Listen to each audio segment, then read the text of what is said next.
Hi, I'm Donna Jordan from Jordan Fabrics. Today I'm going to show you how to make a Lone Star quilt.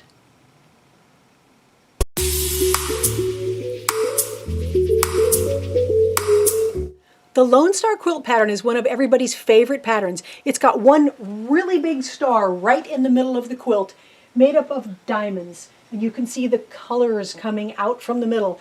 These are really bold fabrics designed by Kaffe Fassett, and I've asked my husband to cut us out a different color combination. So I'm really excited to see what he's cut for us, so let's go find out.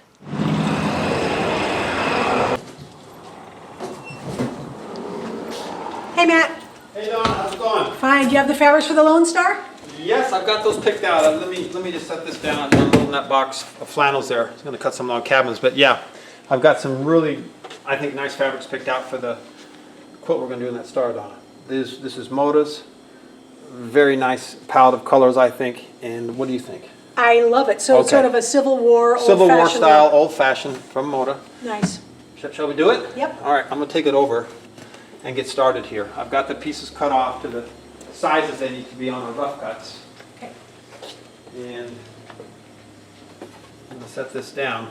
So what I've got here is 5 different fabrics, and we'll have some numbers for these later for you, but these are the 5 I've picked out, and I just cut them out basically how much I need for each spot in the pattern.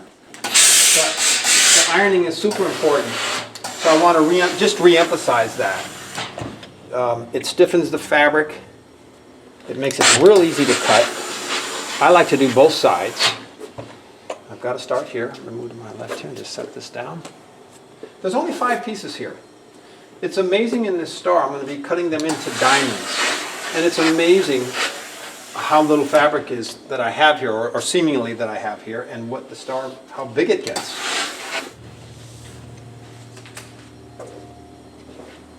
So what I'm doing here is just splitting the folds at the very bottom, opposite of the selvage edges.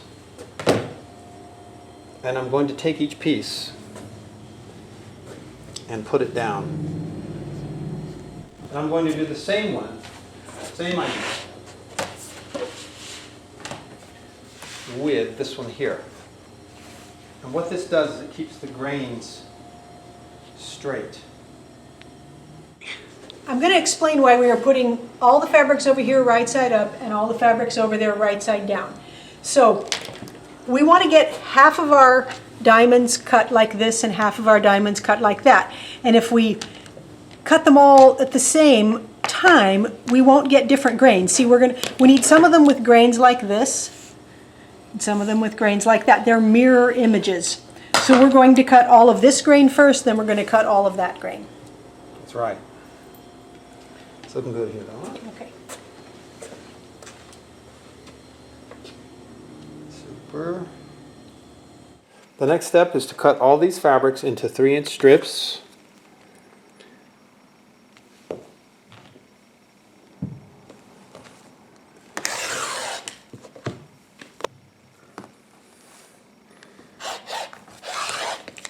Last one.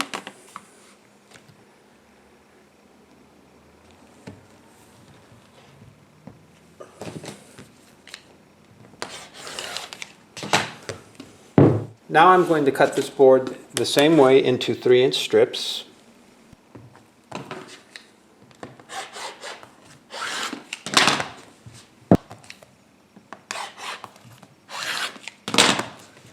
Okay, now I'm going to move to the next step. I've got the 3-inch strips cut, and I'm going to cut these into strips into 45-degree angles, and I'll show you what that means. So the first thing I'm going to do is stack this first 2 pieces together. We'll put like fabrics together, and here's my 45-degree line. Here's a 45-degree line here and also here, so I could line up on either line. I'm going to go up and line up here. And the thing I want to be sure is that, okay, I'm going to line up on, let's line up on 22. I'll move it down a little bit. This here has to be able to come through and cut the entire piece of fabric. the entire piece. I don't want to line this up, for instance. This is very important. I don't want to line this up here, thinking I'm lining them all up, and I said, okay, I'm going to cut 22, and here I come, and I missed this entire edge. This edge has to be cut straight, just like so. And I've decided to line up on the 22. You could really line it up anywhere you want, but as long as you line it, most mats have the 45-degree angle, and as long as you line up on those, and then place your material so that you are cutting all of the fabric off as you go, you're in good shape. I'm going to get 4 equal cuts here, 3 inches wide, just like my strips. Okay, the next step, I'm going to take my second piece of fabric. I have lined them all up on top of each other. It's 4 pieces this time, and they will vary. And here's my 22-inch line here, which comes right here. Now it's very important that I don't move this piece and line this up so that, here's the 22 right here. Line this up so I'm just catching that on all the fabric, and I like to sometimes even hold this here so it doesn't move my 45 angle, and bring it down to it. Just like so. So every 3-inch piece that I have cut, I'm going to stack them up just right on top of each other and line them up just as I've lined them up here, all heading in this direction. Okay, I've lined up all the colors, 1, 2, 3, 4, 5. And you can see here, I'm lining my template up on the 22-inch mark, and the 22 inches is right here, up here, and then coming down. Now I'm going to line that up. As you can see, I just have a little bit of fabric I'm going to be cutting off of each one here. But I'm getting the whole piece, meaning I'm not cutting corners here. I'm going to get a little bit off here, about a 1/2 inch off of this corner here, and all the way up, so there's straight pieces there. It's important that you get just that little bit, maybe a 1/2 inch or so, past the 22, because you want to get 4 equal cuts here. I'm going to cut 3-inch strips now, and I'm going to get 4 equal cuts. I'm just pressing down to the floor, slide my left hand up here, move my hand up here, here. You can see the diamonds are coming out. Okay, all these cuts are done. And I'm going to go over to my other board now, which is the other grain, and do the exact same thing here that I just did here. Okay, I've got the pieces cut now. If you want the sizes of the pieces and the pattern for them, we're going to have a free download on our website. And now we're ready to go to sewing. I've got all the pieces that are cut laid out here. And this is going to be one section of the star. So this is 1/8 of the star. So I'm just got piece 1, 2, 3, 4, 5, and then I'm going right back down to the same piece here. Now this is actually just a 5x5 block of patchwork. So if you think of this in squares, it's just 5 this way and 5 that way. It just looks a little bit more difficult because they're diamonds and they're slanted, but we're going to still sew it together in a 5x5. So I'm going to take this over to the sewing machine and show you how I'm going to do that. I sew my patchwork a little bit differently here. So I'm going to be sewing my rows and columns and keep them all together. So just watch for a moment. I'm going to take the first 2 pieces, and they're going to be fitting together like this. So when you put them right sides together, you've got to slide this up until you've got a 1/4 inch both edges there. So we're going to be stitching with a 1/4 inch seam, and it's going to come right to that juncture there and right there.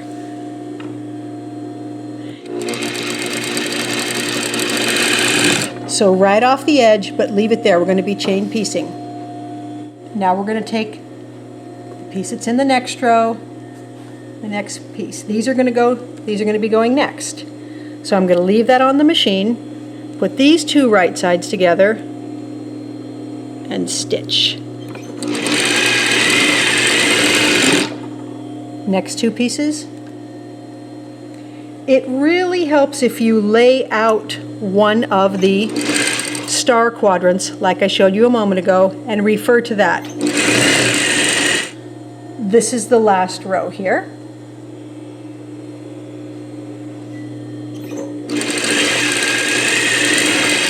We're going to cut this one off.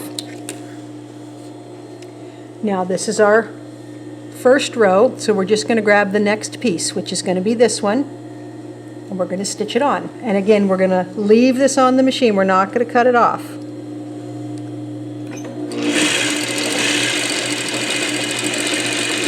And sew off about a 1/2 inch or so because you want a little bit of extra thread between these rows. Grab the next piece. So we're using a 1/4 inch, and that 1/4 inch line is extending right off here, right where those two pieces of patchwork meet. Now, if you want a good method to make sure you know what goes where, you can take this one that you've got laid out and put it right next to you on the floor.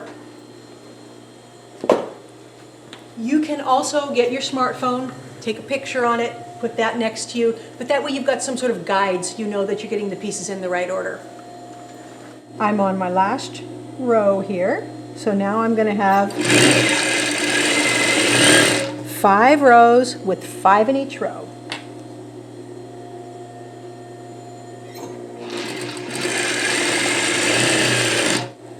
I'm going to set these extra pieces aside for a minute, and I'm going to sew these rows together. So the first thing I'm going to do is finger press each row going in alternate directions. So this first row, I'm going to finger press all these seams to the right. So I'm just gently finger pressing them to the right.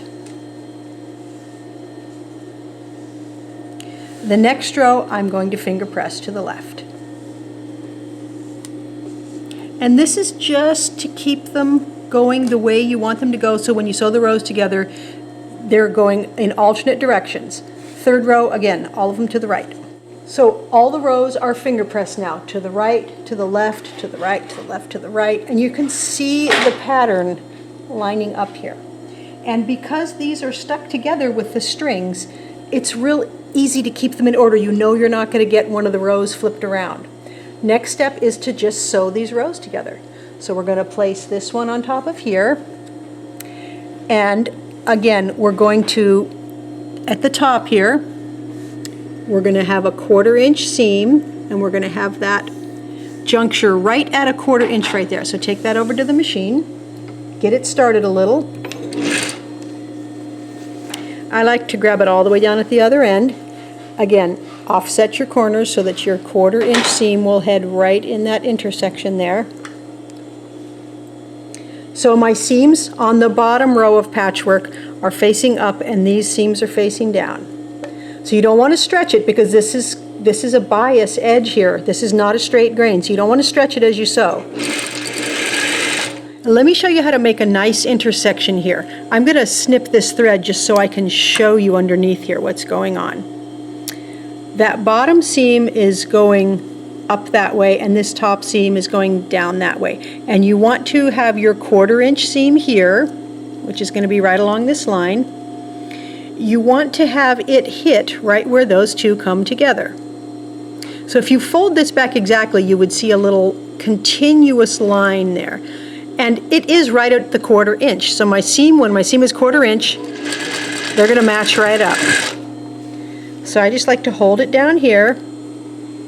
Make sure that bottom seam allowance is facing up, the top one is down, and feel with your finger. You can feel with your finger where that juncture is, and it's right there. So you just have to go gently here because this whole seam is on the bias. So feel where that is, stitch right across it. Now I'm going to open up this seam, and I'm going to finger press these seam allowances to the right there. And just slide your fingernail along there. It just makes it nice and open and flat. And you can see the corners are matched up pretty well there. Now we're going to sew the next seam. So flip it over, same procedure.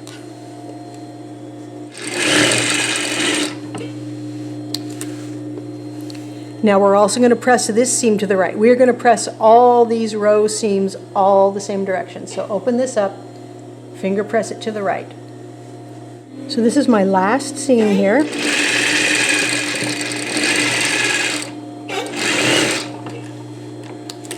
We'll give it one last finger press, and then we'll take it over to the ironing board and give it a really good steam press and get it nice and flat.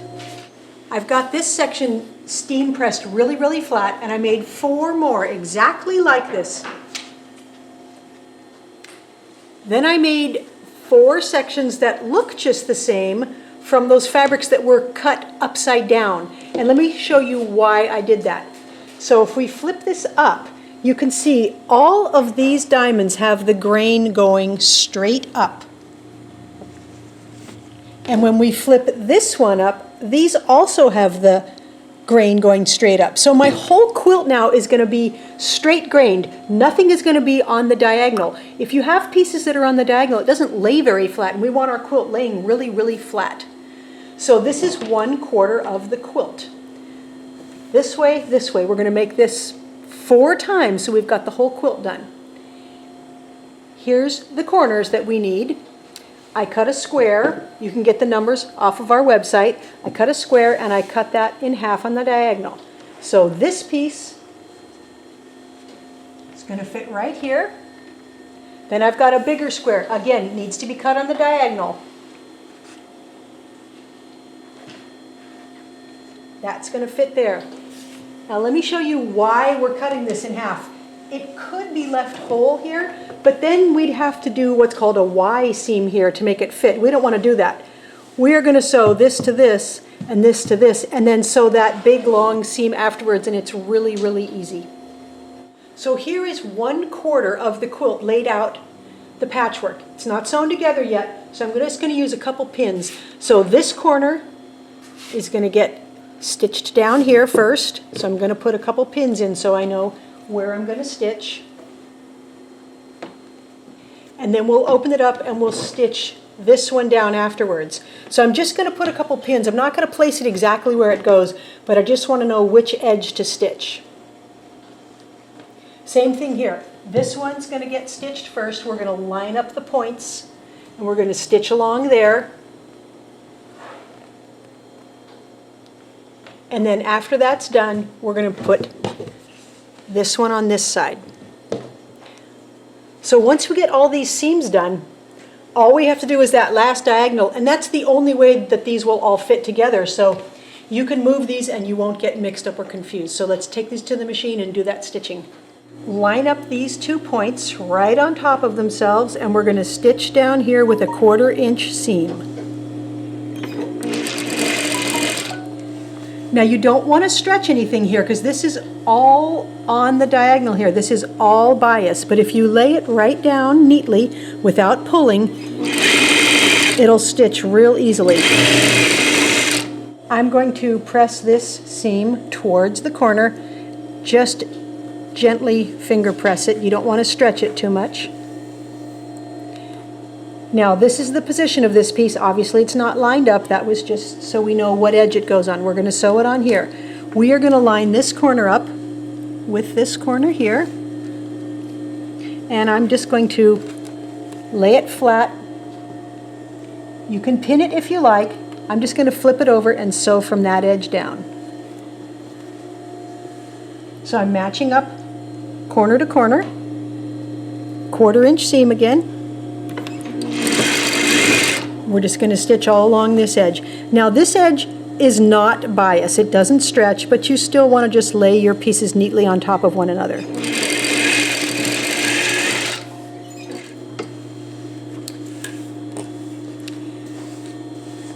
Now there's that seam. We're also going to press it towards the corner. So finger press that one.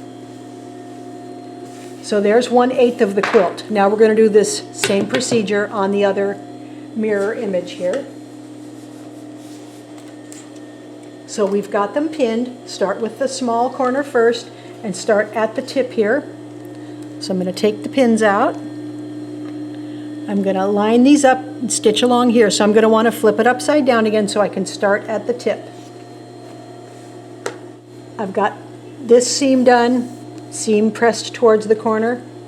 This is the last one. I'm going to take the pins out, line it up in the corner here, and stitch this last seam.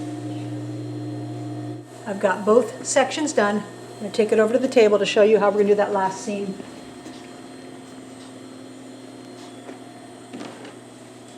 So the nice thing is there's only one way these can fit together, so there's no confusion. So now we are just going to sew up this last seam, and we're going to make sure all these guys match. as we stitch. So we're going to start at this point and go towards the edge. So you might want to pin this. It's a rather long seam, and you do want everything, you do want all these seams matched up. All right, that whole quarter of the quilt is all the way done now.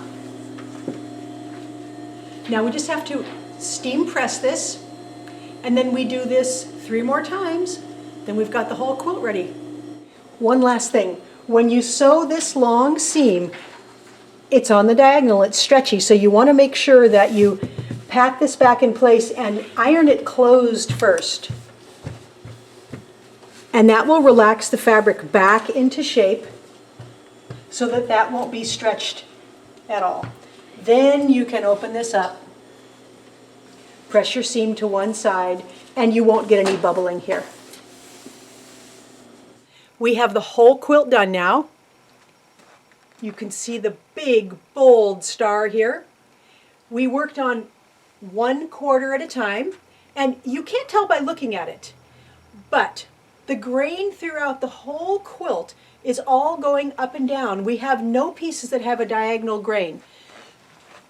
See how this diamond is a mirror image of this one? That's why we cut some right side up and some right side down. So even though these diamonds are facing different ways, they all have the grain going up and down. And that makes it lay really, really flat, which is what you want on a big star like this. So follow those cutting instructions that Matt showed you so you can get your pieces cut nice and precise. And then when you stitch everything with the straight grain, it's going to lay nice and flat. We've got all the cutting numbers and stitching instructions on the website, as well as this bonus pieced border here. This is just made with some extra diamonds that I had when I cut out the patchwork. Thanks for watching our tutorial today on how to make the Lone Star quilt. Be sure to subscribe to our YouTube channel and have fun quilting!